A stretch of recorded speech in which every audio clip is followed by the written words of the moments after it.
I lavori dovevano essere già completati, invece non c'è nessuno al cantiere del ponte Petrusa che collegava Agrigento con Favara, videodenuncia del movimento Mani Libere. Ravanusa dice addio a Lorenzo Miceli, morto all'alba di domenica scorsa in un incidente. Terminata l'autopsia sul corpo della giornalista Loredana Guida.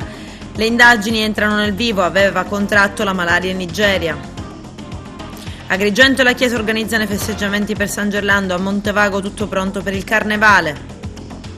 L'intervista al portiere dell'Acragas Sebastiano Paterniti e all'allenatore della Fortitudo Cagnardi.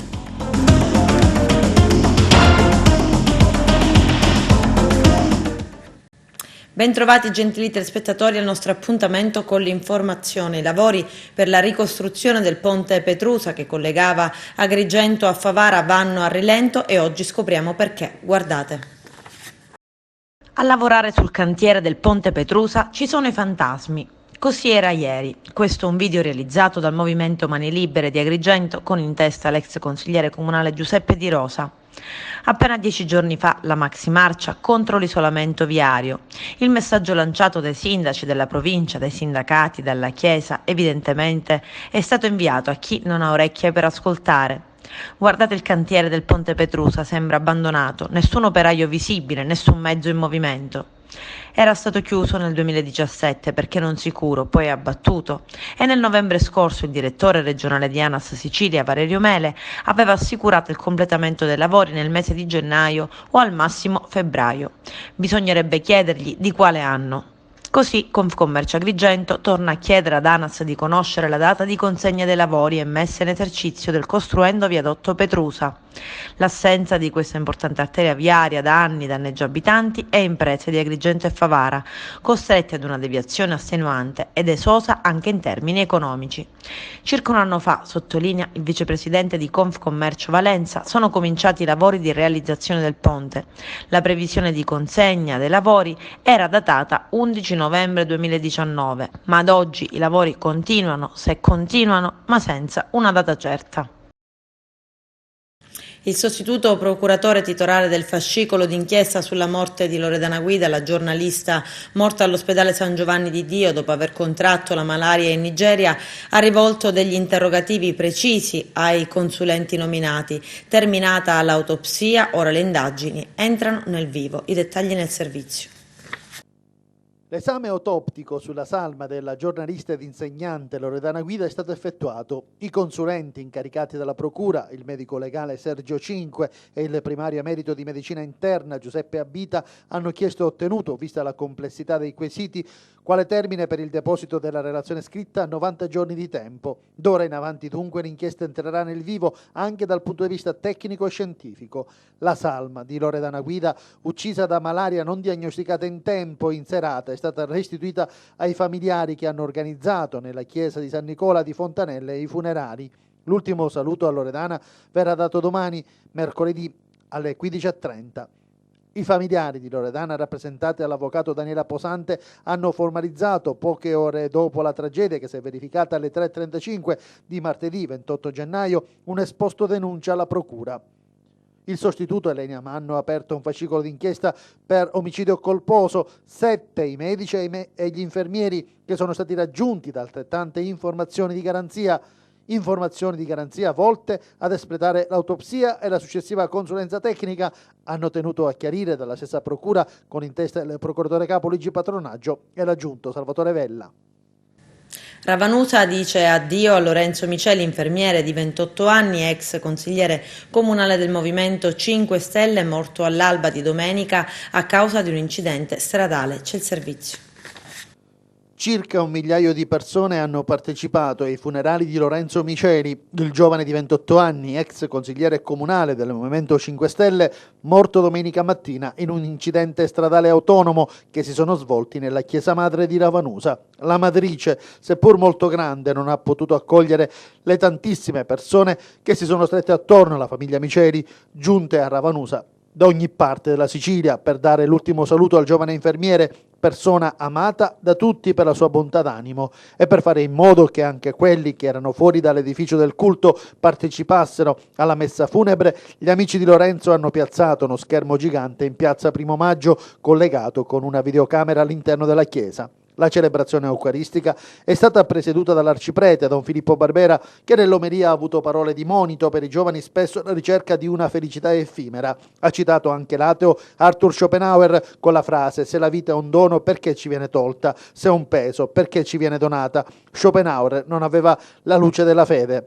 Noi ce la mettiamo tutta per distruggere quanto di buono il Signore ha fatto. Poi, quando le cose non vanno come vorremmo, diciamo che la colpa è di Dio, che doveva intervenire, ha detto il prete. Il Signore non ci ha fatti per la morte ma per la vita. L'arciprete si è rivolto direttamente ai tanti giovani presenti. La vita va vissuta bene, ha detto, è donata al servizio dei fratelli. Vigilate, state pronti. Non è allungando la notte, accorciando il giorno, che si raggiunge la felicità. Non è tanto dandoci alla pazza gioia che siamo felici. Recuperiamo il senso della misura, il senso del rispetto, il primato di Dio nella nostra vita. I giovani di oggi sono vittime di un sistema che li sta stritolando, ha tonato Don Filippo. Non sono carnefici, sono vittime, perché i messaggi che vengono propinati sono soldi, sesso e successo. E tutto questo è la vita. La storia dimostra che non è così. Momenti di grande commozione durante la cerimonia funebre. Il padre della vittima, Giovanni Miceli, segretario provinciale della UIL, affranto dal dolore in prima fila assieme alla moglie Piera Pordone e all'altra figlia Ilenia. Accanto il fratello Rosario, ex assessore provinciale, attuale commissario liquidatore dell'ambiente. Uno strazio sulla piazza principale del paese campeggiava la scritta "Ciao Lorenzo", realizzata con un incrocio di fiori bianchi e rossi. Tra i presenti il deputato regionale del Movimento 5 Stelle Matteo Mangiacavallo, il segretario provinciale della UIL Gero Acquisto e il sindaco del paese Carmelo D'Angelo, che ha proclamato il lutto cittadino in concomitanza con i funerali della giovane vittima. C'erano anche i colleghi di lavoro di Lorenzo, i dipendenti dell'IPAB Santa Teresa di Campobello di Licata, dove il giovane infermiere lavorava, tutti in lacrime a testimonianza dell'affetto che nutrivano nei confronti di un giovane ligio al dovere, pieno di attenzioni nei confronti di tutti. La Procura di Agrigento intanto ha aperto un'inchiesta per far luce sulla dinamica dell'incidente. Lorenzo era su un Alfa 147 assieme a 3 amici, tra cui una ragazza di Canicattì di 30 anni che sta lottando per la vita all'ospedale Sant'Elia di Caltanissetta dopo aver subito un delicato intervento chirurgico alla testa per asportazione di un vasto ematoma. Il conducente e l'altro passeggero sono stati sottoposti all'alcol test e al drug test. L'incidente autonomo è avvenuto in via Gramsci all'ingresso del paese. Dopo una rotatoria, l'impatto con il marciapiedi e l'auto che ha sbattuto contro il pilastro, uccidendo sul colpo Lorenzo Miceli e ferendo in maniera grave la ragazza di Canicattì.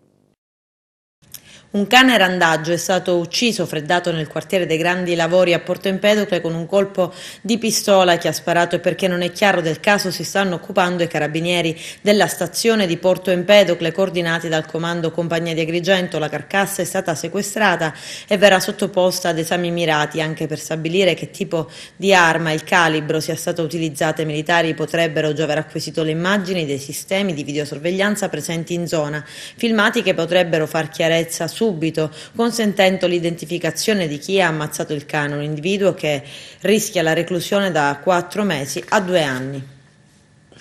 Tappa unica in Sicilia a Palermo al Teatro Massimo del tour nazionale del leader della Lega Matteo Salvini. C'è il servizio.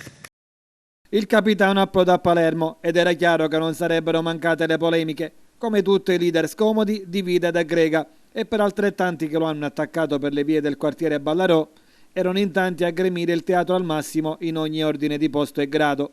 Al suo fianco l'ex vicepremier Stefano Candiani, i 4 sindaci leghisti di Sicilia, Matteo Franciglia di Furcisicolo in provincia di Messina, Francesco Di Giorgi, primo cittadino di Chiusa Sclafani, Anastasio Carrà di Motta Sant'Anastasia e quello di Palazzo Lacreide, Salvatore Gallo. Nonostante tutto, dicevamo, nonostante una rappresentanza delle cosiddette sardine in piazza insieme ad extracomunitari, manifestanti con toni aspri, nonostante Salvini rappresenti una forza sorta anni fa con gli echi di Roma ladrona e di quanto stava al di sotto della Padania fosse marcio e da detestare, la visita di Salvini a Palermo ha segnato una svolta del progetto Lega Radicamento in Sicilia. Stamane il capitano, come affettuosamente lo chiamano i suoi, ha tenuto anche una conferenza stampa all'Assemblea regionale siciliana alla presenza del commissario del partito in Sicilia Stefano Candiani e dei deputati all'Ars Antonio Catalfamo, Marianna Caronia, Giovanni Bulla e Orazio Ragusa. Ma vediamo adesso un passaggio dell'incontro tenutosi nella serata di ieri fra Salvini e semplici curiosi o simpatizzanti. Mi spiace per le tante persone che sono rimaste fuori. Io adoro chi non la pensa come me. Però un conto è la diversità di pensiero, un conto è l'arroganza.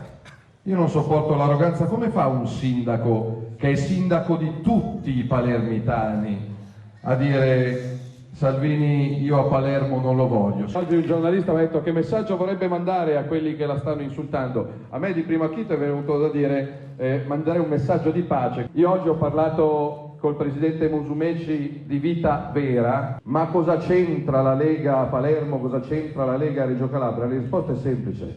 Se i politici di Palermo e di Reggio Calabria avessero fatto il loro dovere, nessuno avrebbe chiamato Matteo Salvini. Guardiamo avanti. Io sono orgoglioso della vostra presenza. È un lunedì.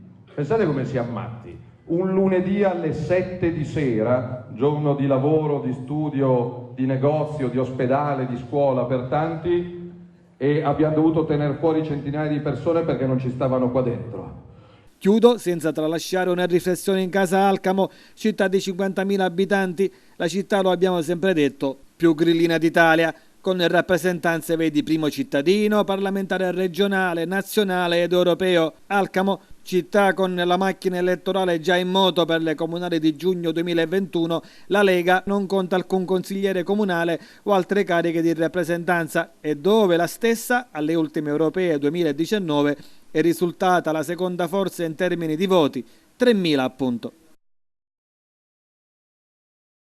A Mascalucia, in provincia di Catania, una ragazza di 19 anni è stata arrestata per maltrattamenti in famiglia e lesioni aggravate e domiciliari, ma con un domicilio diverso dai genitori che l'hanno denunciata. Sì, lei, la ragazza, ha chiesto alla madre di accendere il router per la connessione wifi perché avrebbe voluto videochiamare il fidanzato. La madre non ha acceso il wifi e lei, la figlia, è andata in escandescente. I genitori si sono rifugiati in una stanza, lei ha tentato di sfondare la porta e quando la madre è uscita fuori per provare a calmarla, ancora lei, la figlia, le ha tirato addosso lo smartphone e l'ha ferita, costringendola poi a recarsi al pronto soccorso. I genitori della ragazza hanno denunciato la figlia ai carabinieri dopo l'ennesima aggressione fisica. Vi ammazzo, ve la faccio pagare, vedrete cosa faccio. Così è iniziato a gridare la giovane dopo l'arrivo dei carabinieri. I due genitori hanno chiesto l'allontanamento dalla casa familiare. La madre in particolare ha dichiarato di non essersi mai recata in ospedale dopo le aggressioni per non nuocere alla figlia, ma evidentemente adesso la pazienza si è esaurita. I ragazzi della Casa della Speranza, gli alunni dell'Istituto Montalcini e Rotary insieme per mettere radici. Il nostro direttore Arturo Cantella.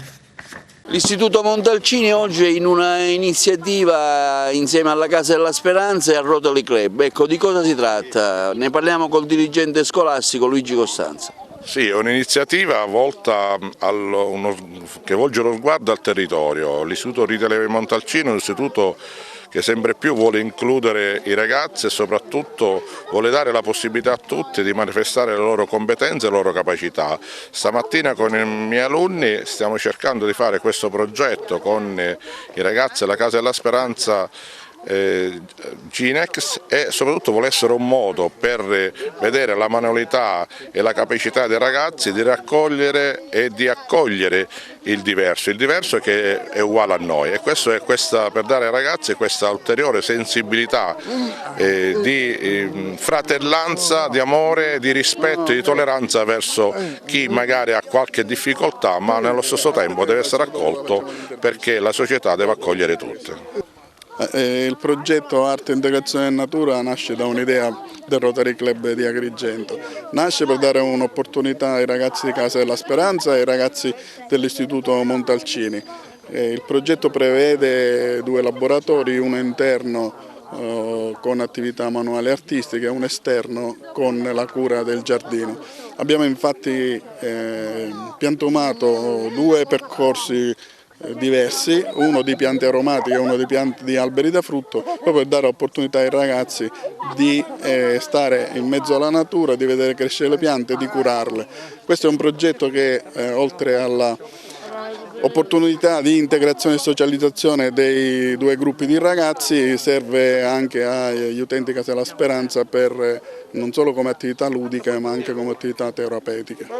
Un'iniziativa bellissima, siamo qui insieme con la scuola Levi Montalcini, i ragazzi e i nostri ragazzi insieme agli studenti, sistemiamo delle piante, è un modo per stare insieme, per socializzare, per conoscersi, che è una cosa molto buona per tutti quanti. Sì, io sono Salvatore Sciara, vengo di Casa della Speranza, facciamo delle attività, ci divertiamo, ogni tanto usciamo e si fa anche gioco, amicizia. Adesso ci fermiamo per la prima pausa pubblicitaria, tra poco. Giovanni Di Caro, deputato del Movimento 5 Stelle, ha presentato un'interrogazione, una richiesta di audizione al presidente della quarta commissione ambiente all'Ars, Giussi Savarino, in merito alle problematiche del consorzio Tre Sorgenti. Vediamo. Giussi Savarino in merito alle problematiche del consorzio acquedottistico Tre Sorgenti di Canicattì. Il tutto dopo che il consorzio sembrerebbe orientato dalla maggioranza dei sindaci che ne fanno parte ad adottare politiche di cessione delle reti idriche a Lati di Agrigento. Essendo Lati attualmente sprovvista di una struttura consortile tale da garantire la gestione delle reti idriche, per Di Caro è necessario chiarire alcuni aspetti che potrebbero causare la cessione delle reti idriche di fatto a Girgenti Acque. Per l'audizione Di Caro ha chiesto la presenza del prefetto di Agrigento Dario Caputo, dell'assessore regionale all'energia Piero Bonne, del dirigente generale del Dipartimento dell'Acqua Salvo Cocina, oltre ai sindaci che ne fanno parte e che fanno parte delle Tre Sorgenti, cioè Palma di Montechiaro, Ravanusa, Campobello di Licata, Racalmuto Grotta e Canicattì. Dei 7, soltanto il sindaco di Palma di Montechiaro ha deciso di schierarsi contro la cessione delle reti idriche a priori, manifestando invece ampia fiducia nel mantenimento in vita del Tre Sorgenti. Devo ringraziare, dice il sindaco di Palma, Stefano Castellino, l'onorevole Di Caro e tutto il Movimento 5 Stelle per la solerzia con la quale hanno deciso di sostenere la nostra battaglia per il mantenimento dell'acqua pubblica. È intendimento del Comune di Palma tenere in vita il consorzio Tre Sorgenti. Secondo il nostro punto di vista potrà operare anche dopo la nascita del consorzio pubblico provinciale e comunque la discussione sul mantenimento o meno dello stesso è da predisporre all'eventuale nascita del consorzio pubblico.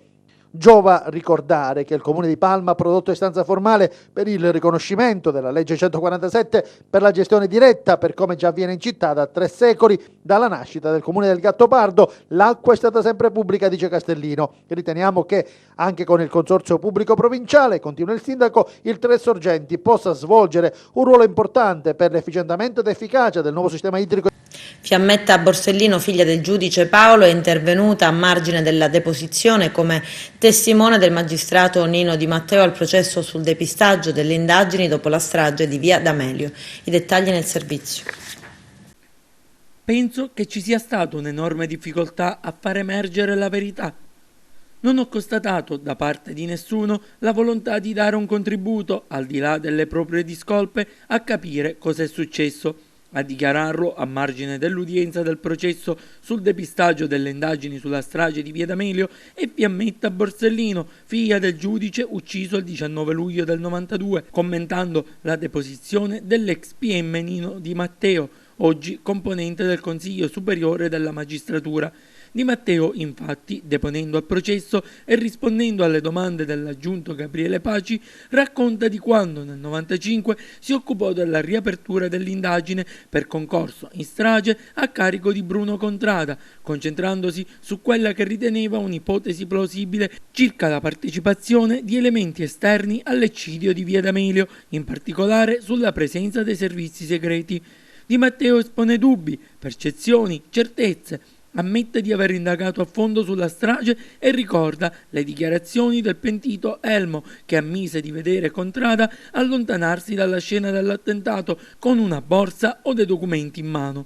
Di Matteo racconta di aver letto tutto il vecchio fascicolo, acquisendo le agende. L'ex PM ha aggiunto poi dettagli su Ilda Bocassini, con la quale non ebbe mai l'occasione di parlare, specie sul ruolo del fantoccio costruito ad arte, e cioè Vincenzo Scarantino. Non credo che la strage di Via D'Amelio sia solo di mafia, ammette Di Matteo.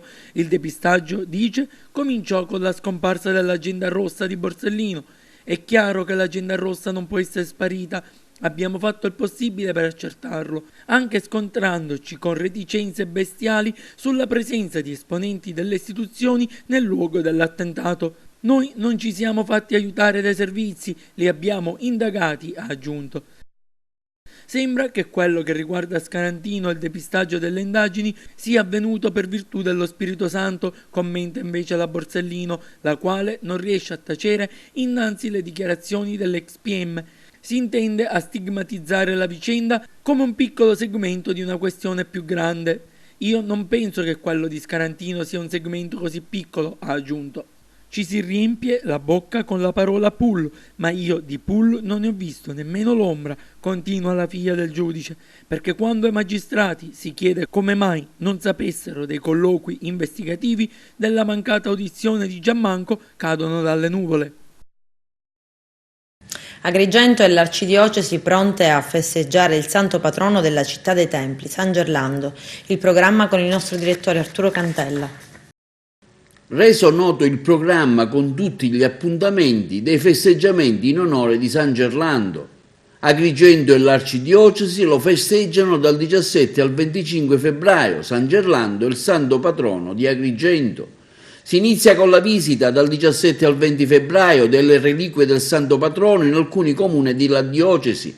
Quest'anno, oltre ad Agrigento, saranno i comuni di Cammarata, Aragona e Villafranca Sicola ad accogliere i resti mortali del santo. Tra le tante iniziative collaterali e culturali, quella dell'inaugurazione del percorso storico, documentario, il reliquiario del dito di San Gerlando in cristallo di rocca di epoca araba e del rapporto del santo con il periodo normanno-svevo. Non mancheranno i laboratori sulla figura di San Gerlando al Museo Diocesano, rivolto ai bambini dai 6 ai 12 anni. La processione con le reliquie del santo sarà sabato 22 febbraio, con inizio dalla cattedrale fino alla Basilica dell'Immacolata, chiesa giubileare, per ripartire dopo la Santa Messa e ritornare in cattedrale.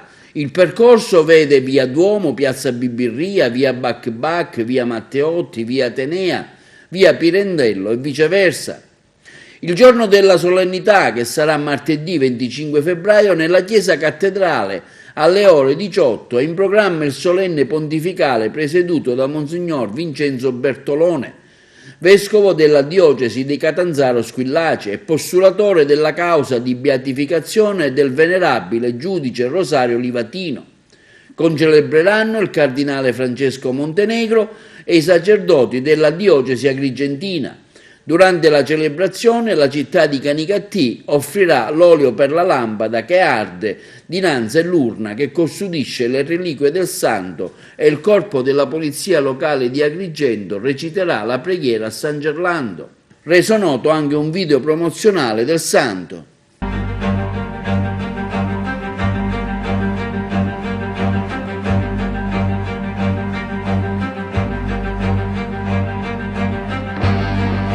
Il furto della memoria, la perdita della storia, il recupero dell'arte, lo stimolo per la fede. Le reliquie del protettore al centro della festa di San Gerlando. Agrigento, 22, 23, 25 febbraio. Tutto pronto per il Carnevale di Montevago 2020, in programma dal 14 al 16 febbraio. Vediamo. Presentato ieri il Carnevale di Montevago 2020, che andrà in scena dal 14 al 16 febbraio prossimo. A sfilare per le vie cittadine del centro bellicino ci saranno 2 carri allegorici, quello intitolato Oyoku Sconza Yoku, realizzato dai ragazzi dell'associazione Eracle di Montevago, l'altro alla sensibilizzazione contro il gioco d'azzardo, e quello intitolato E tu parti, realizzato dall'associazione di Sciacca Nuova Arte 96, tra le associazioni escluse dalla partecipazione al Carnevale Saccense. A fare gli onori di casa il primo cittadino, onorevole Margherita La Rocca Ruvolo.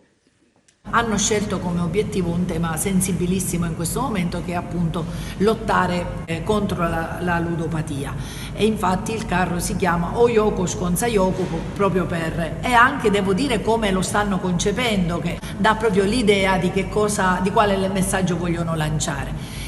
La cosa che voglio rimarcare è che da parte di ragazzi poi giovanissimi, perché sono ventenni, insomma, o addirittura meno che ventenni, il messaggio che è quello di mettere in evidenza come questa sia una piaga, di fatto lo è, le famiglie si rovinano, la politica sembra quasi disinteressarsi molte volte. Abbiamo aperto le porte quando ho avuto la richiesta per poter fare a Montevago, realizzare a Montevago un carro dopo un'esclusione forse avvenuta a Sciacca, e mi è sembrata anche questa una bella opportunità e poteva essere quasi un know-how portato a Montevago d'aiuto ai ragazzi nostri, perché stanno collaborando insieme, si sono intesi subito, quindi anche questo diventa, diciamo così, motivo di scambio. Praticamente ci sono un giovane che rappresenta il giovane in sé per sé tutta, e poi c'è la dea della fortuna che rappresenta la fortuna, e un drago mascherato da giullare che rappresenta il vizio del gioco.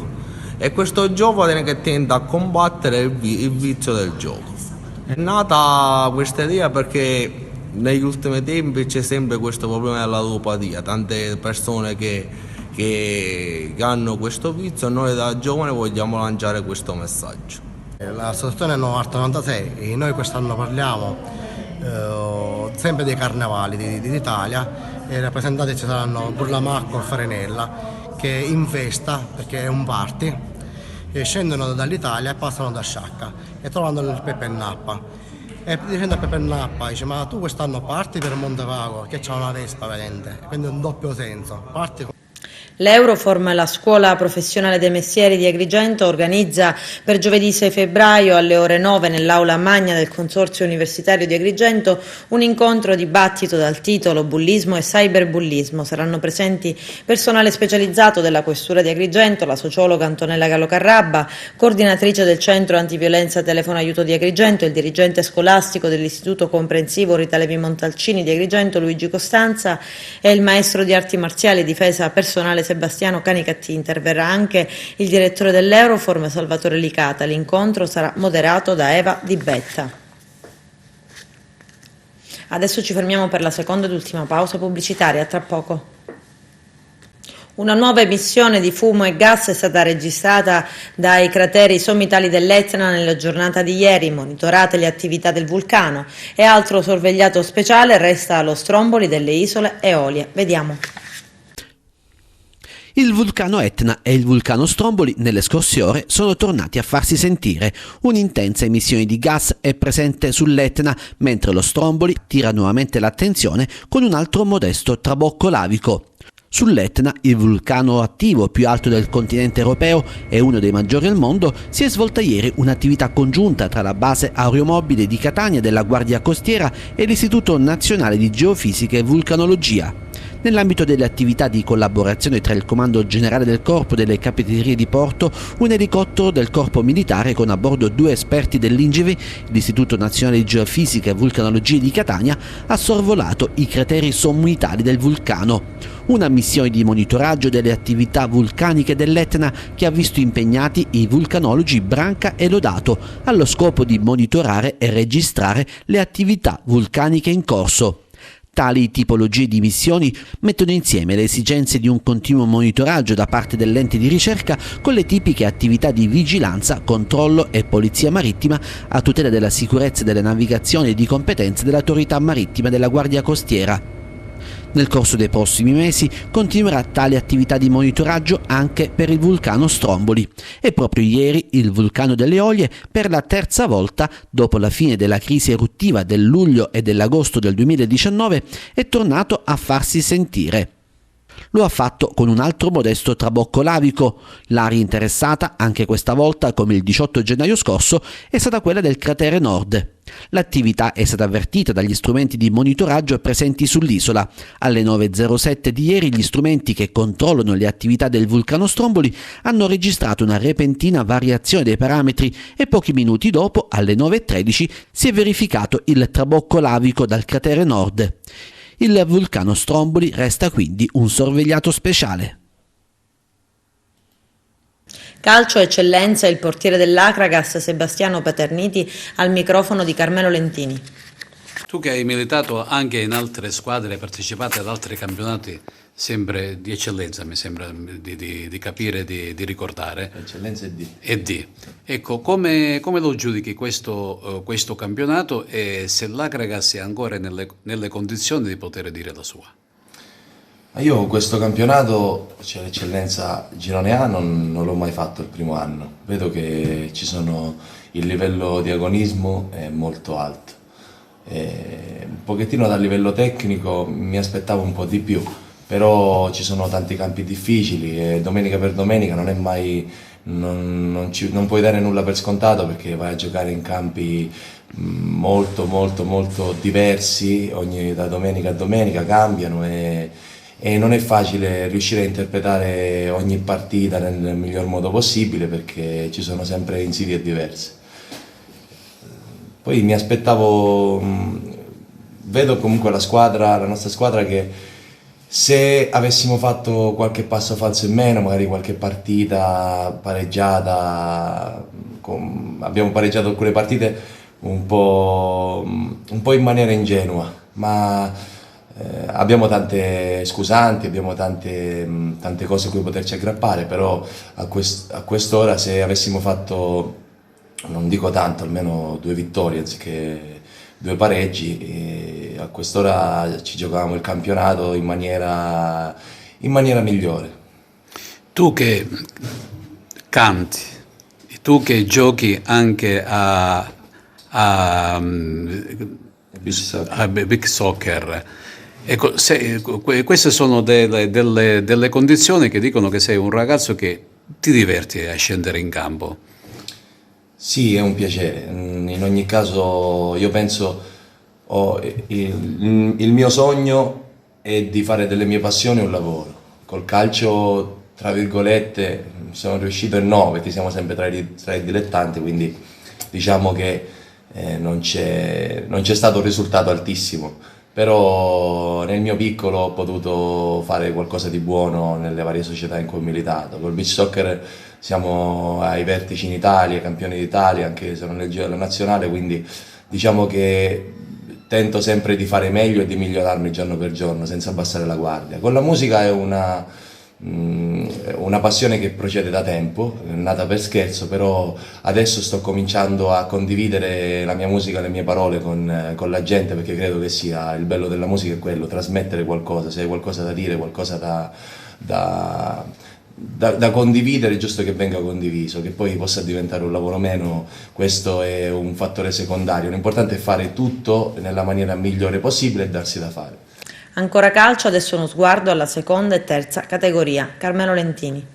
In seconda categoria Girona E si inceppa in casa il Don Bosco Mussomeli con il combattivo Atletico Caterinese e cede la vetta alla Sommatinese, a sua volta vincitrice fuori casa per 0-4 con il Vallelunga. Alle spalle del Mussomeli ha ridotto le distanze il Gela, che ha rifilato una cinquina di reti al malcapitato Marianopoli. A distanza insegue una coppia di compagini agrigentine, l'Alessandria La Rocca, che si è aggiudicato fuori casa il match con l'Acquaviva grazie alla rete vincente di Mortellaro, e l'Atletico Montallegro, che ha espugnato il Dino Liotta dell'Atletico Licata con i gol di Giaretti, Castronuovo e Intelicato.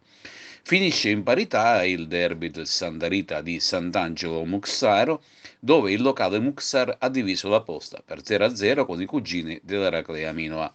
Nel torneo di terza categoria, dopo 10 giornate, cambia nuovamente la vetta della classifica, con il ritorno in cima del Campobello di Licata, che mantiene il vantaggio di 1 punto sulla Virtus Favara e di 2 sulla coppia Comitini-Vis Ribera. I risultati di questa decima di andata hanno visto infatti il Campobello prevalere con una quaterna di reti sul Prosciacca e con lo stesso risultato il Virtus Favara si è imposto sul Cianciana. Il derby del Santa Rita di Sant'Angelo Muxaro tra il Santa Elisabetta e il Città di Comitini è stato vinto dalla prima con il più classico dei risultati, vale a dire 2-0. Vince per la prima volta in campionato l'Atena, che supera 3-1 il Prizzi. prodezza esterna del Virsi Ribera che espugna il campo dell'Acquisquinese, mentre termina in parità il derby tra cugini, tra vicini di casa, tra la Reale Unione e Burgio. Basket, la Fortitudo Moncada, in occasione del turno infrasettimanale del campionato di Serie 2, gioca in casa al Pala Moncada a Porto Empedocle domani sera, mercoledì 5 febbraio alle 20:30 contro Bergamo. I biancazzurri sono reduci dalla sconfitta subita in trasferta a Torino 86-72. C'è un'intervista all'allenatore Davis Cagnardi del dopo partita. Sentiamo.